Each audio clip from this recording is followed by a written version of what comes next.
राज विशा का हाथ थामे मुख्तलिफ राहों से गुजर रहा था। बहुत दिलकश नज़ारे थे। हर तरह के रंगों के फूल और बटरफ्लाइज इनके ऊपर उड़ रही थी। वादियों में कोसों खज़ां के रंग बिखरे हुए थे, मगर इसके बावजूद राज ने विशा को अपने लोगों से मिलवाया तो वो उदास थे। इनके अपने बिछड़ चुके थे, जो कि ब्लैक विच के कब्जे में थे।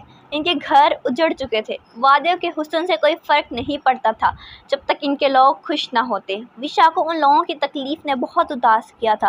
राज उसका हर तासुर आबरूज कर रहा था। यही तो वह चाहता था कि विशा अपने लोगों की तकलीफ़ें समझे। वो महल से काफ़ी दूर निकल आए थे। एक बहुत खूबसूरत पहाड़ था जहाँ छोटी छोटी रंग बिरंगी हमक बर्ड्स की तरह चिड़ियाँ उड़ रही थी। अचानक चिड़िया विशा के सर पर उड़ने लगी। उसे खुशगवार हैरत हुई जब इन चिड़ियों ने एक फूल का ताज उसके सर पर रखा। विशा खिलखिलाकर हंस पड़ा और राज से हाथ छुड़ाकर उसके पीछे भागी। राज मुस्कुराता उसके पीछे गया। चिड़िया एक किनारे जाकर अचानक बिखर गई। विशा ने देखा पहाड़ के किनारे पर एक छोटी सी बच्ची गहरी खाई में पाँव लटकाए बैठी फूट फूट कर रो रही थी। विशा और राज की तरह उसकी पेट थी। वो हाथों से चेहरा छुपाए हुए थी। विशा तो देखकर ठिठक गई और उसकी जानी बढ़ी। नो प्रिंसेस, रुक जाओ, उसके करीब मत जाओ, राज ने वार्न किया। मगर विशा तो उस बच्चे की बातों में खोई हुई थी।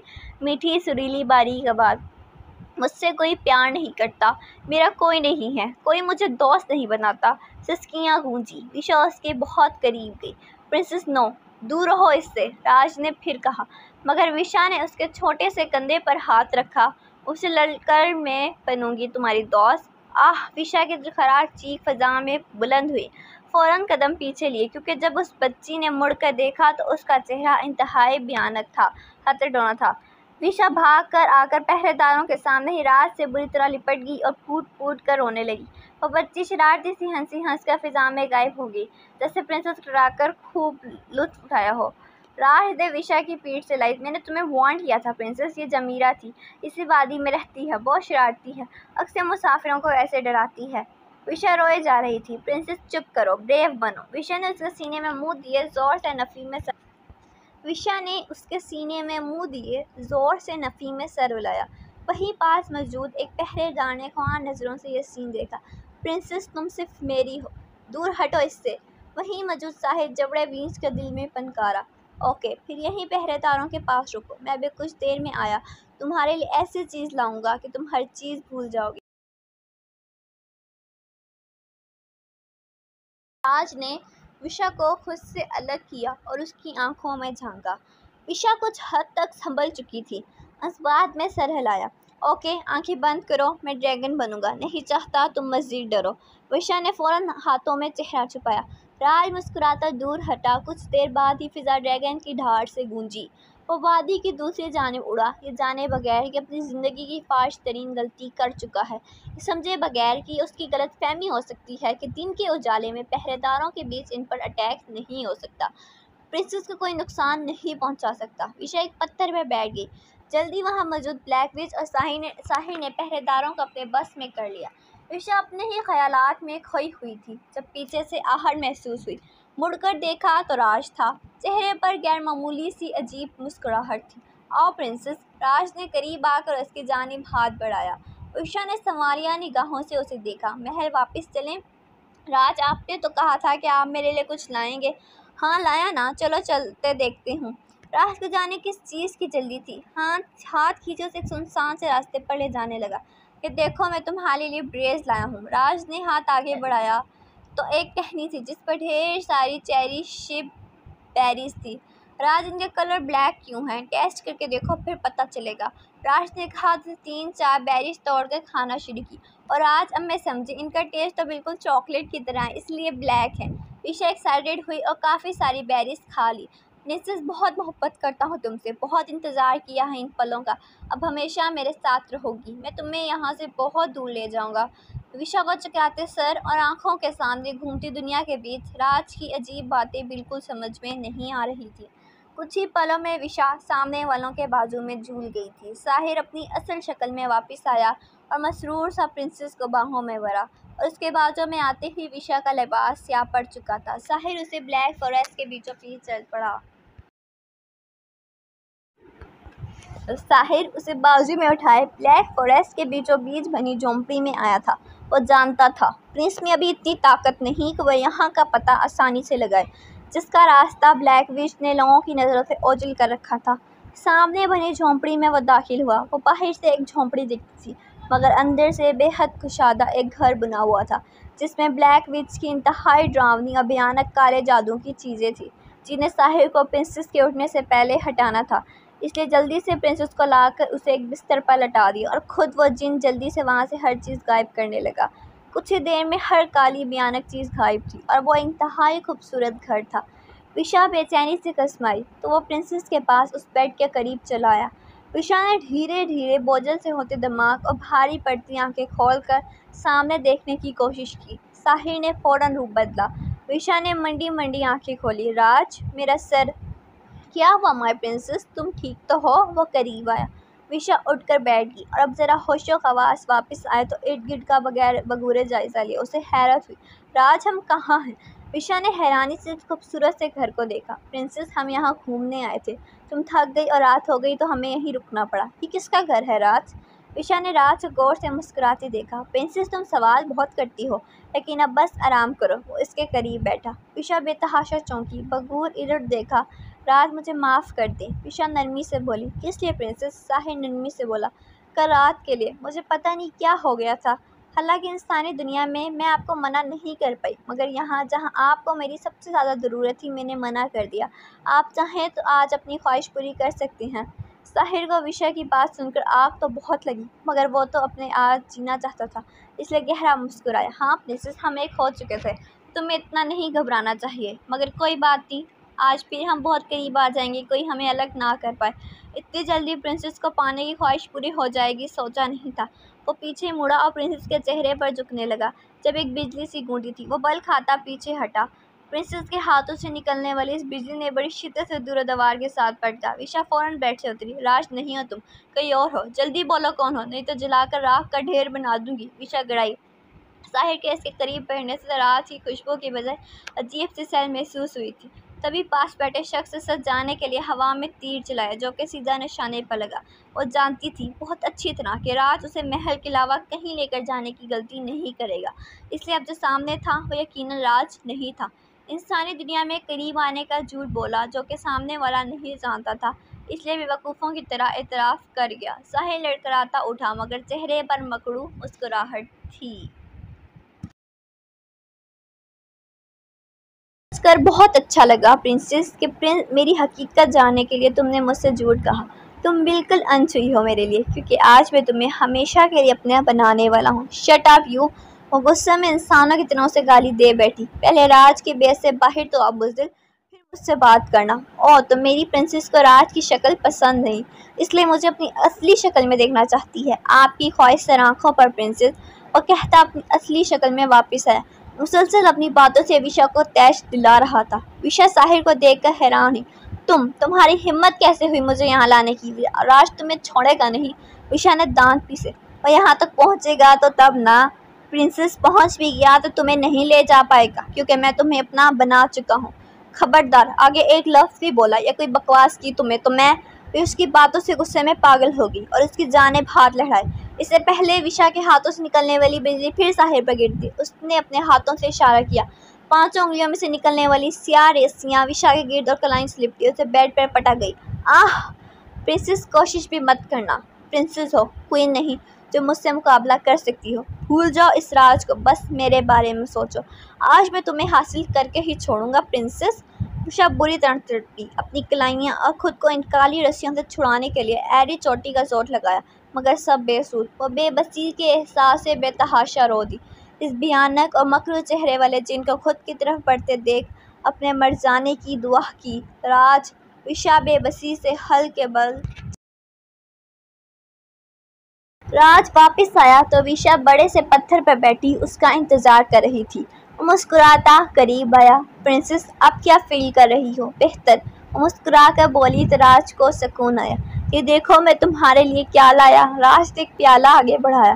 ब्लैक विच की आंखें चमकी। ये तो उसे बहुत पसंद था। ड्रैगन लैंड के जदोई चश्मे का शफाफ पानी था जो कि बहुत लजीज होता था। विशा की आंखों की चमक राज से छुपी ना रह सकी, जो बहुत अजीब लगी उसे। ये क्या है प्रिंस? राज चौंका। जादुई चश्मे का पानी है, ये लो। विशा ने प्याले लेकर लबों को लगाया। बहुत अच्छा है प्रिंस। गुड, चलो महल चलते हैं, रात ढलने वाली है। चलें। राज ने विशा की जानिब हाथ बढ़ाया। विशा ने अपना हाथ राज के हाथ में दिया और दोनों महल वापस आ गए। महल के बड़े दरबार में दाखिल हुए तो ब्लैक विच ठटकी। सामने ही बड़ा सा आईना था। मुझे किसी भी सूरत यहाँ के किसी आईने के सामने नहीं जाना था, नहीं तो वो मिरर हवा बुड्ढा मुझे पहचान लेगा। जल्दी कुछ करना होगा। उसने तेजी से अपना दिमाग चलाया। ब्लैक विच लड़खड़ाई। राज और उसके लोगों की जान पर बंद की। क्या हुआ प्रिंसेस?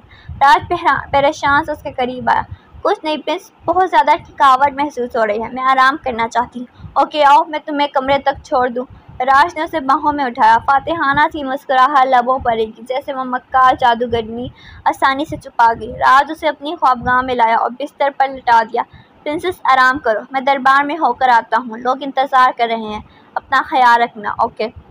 उसने आहिस्तगी से इस्तेमाल में सर हिलाया। राज ने झुककर उसके माथे पर अपने रब रखने चाहे, मगर कुछ अजीब सा लगा तो मुड़कर ख्वाबगाह से बाहर चला गया। पीछे वो हड्डी और बयाना कहके लगाने लगी। जल्दी मैं क्वीन बन जाऊंगी और मुझे कोई नहीं रोक पाएगा। तुम भी नहीं प्रिंस, वो चबा चबा कर बोली। तुम तो मेरे खास गुलाम बनोगे या फिर मरोगे। हाँ, मगर मुझे एक काम करना होगा। अभी इतनी जल्दी उसे करीब नहीं आने देना, बहुत चालाक है, उसे शक न हो जाए कि मैं उसकी प्रिंसेस नहीं हूँ। हकारत से कहती वो बिस्तर पर डैगी और दिमाग में अगला लाहे अमल तरतीब।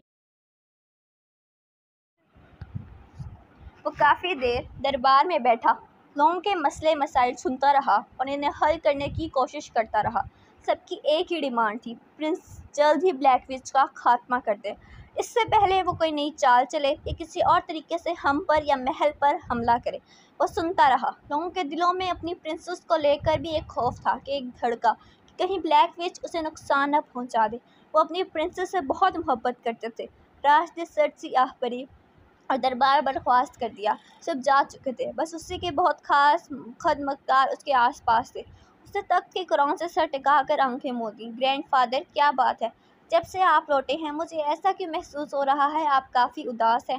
राज ने आईने की तरफ देख कर बोला। ग्रैंडफादर को पता था क्या हुआ है, क्या हो चुका है। महल में कौन बहरूपी है, विशा किधर है, मगर बता नहीं सकते थे। इतनी भी ताकत नहीं थी, अगर बताते तो अपने असल की तरफ लौटना पड़ता हमेशा के लिए। राज से बात ना कर पाते, उसे गाइड ना कर पाते। कुछ नहीं राज, बस एक सवाल है। क्या ग्रैंडफादर? राज होगा। उस वक्त तुम्हारे और ड्रैगनलैंड के लिए सबसे ज़्यादा क्या ज़रूरी है? प्रिंसेस की हिफाजत ग्रैंडफादर। राज ने बगैर सोचे जवाब दिया। मगर आप क्यों पूछ रहे हैं? नहीं, यूं ही खुशी हुई जान के कि तुम्हारे नज़दीक सबसे ज़्यादा अहम चीज़ प्रिंसेस की हिफाजत है, जिसमें कभी कोताही माफ़ मत करना, कभी गफलत नहीं बरतना, जो कि वो कर चुका था। हमारे लोगों की बहुत उम्मीदें वाबस्ता है तुमसे, तोड़ोगे तो न पछताओगे, कभी खुद को माफ़ नहीं कर पाओगे। ग्रैंडफादर ने उदासी से कहा। आप एक बात भूल गई ग्रैंडफादर, यहाँ के लोगों से ज़्यादा मुझे उसकी ज़रूरत है। अगर आप उसे मेरी खुदगर्जी कहें तो गलत नहीं होगा। मेरी मोहब्बत उसके मामले में बहुत शिद्दत पसंद और खुदगर्ज है, इसलिए बेफिक्र हो जाए, मैं उस पर एक आंच भी नहीं आने दूंगा। काश ऐसा ही हो, ग्रैंडफादर ने कहा और गायब हो गए। राज को अजीब लगा। वह फिर हर ख्याल को झटक कर अपनी ख्वाबगाह की तरफ आया। ख्वाबगाह में दाखिल हुआ तो प्रिंसेस गहरी नींद में थी। वह मुस्कुराया और करीब गया। बेड पर बैठकर उसके चेहरे पर आते बाल पीछे हटाए। नीम दराज होकर सुकून सी आंखें मोड़ ली। ग्रैंडफादर ने ये बातें क्यों कही? मुझसे वो उलझा और ज़रा सा सर झुकाकर करीब से प्रिंसेस को देखा। शाम से एक अजीब सा एहसास, अजीब सी बेचैनी, अजीब से बेगली तो थी। जान का राज अजार बन गई थी, मगर नहीं जानता था कि क्या है ये। इधर ब्लैक विच जाग रही थी, मगर सोती बनी रही। साहिर का पैगाम बार बार मिल रहा था। वो उससे बात करना चाहता था। उसका दिल क्या जाकर सबसे पहले साहिर का खून पी जाए। आखिर अब क्या तकलीफ थी उसे? उफ, एक काम ढंग से नहीं कर सकता यह खबीस। हो न हो एक चूंटी जितनी प्रिंसेस को काबू नहीं कर पा रहा होगा, इतना बड़ा जिन। लानत है तुम्हारी जिंदगी पर साहिर। उसने सोते पने दिल में दांत खिंचाए और आज के या तो सोने का या ख्वाबगाह से बाहर जाने का इंतजार करने। साहिर विशा की जानिब बढ़ रहा था। वो बेतहाशा तड़पी। वही कदम रोक लो साहिर, मुझे छूने की जुर्रत भी न करना, वरना राज तुम्हें जलाकर राख कर देगा। विशा धाड़ी। बात की बाद में देखी जाएगी प्रिंसेस, तुम्हें पाने के लिए मुझे अपनी जान की कुर्बानी देनी पड़े तो मैं दे दूंगा। इसके लहजे में अजीब सा जुनून और पागलपन था। बहुत मोहब्बत करता हूँ तुमसे प्रिंसेस। पहली नज़र में ही आशिक हो गया था तुम पर, और तुम जानती हो कि जब एक जिन आशिक हो जाए तो वो अपनी आखिरी सांस तक नहीं छोड़ता। वो कहता बिस्तर के करीब आया और नज़र विशा की दोदियाना गुदास पंडलियों पर ठहर गई। साहिर ने झुककर उन्हें छूना चाहा।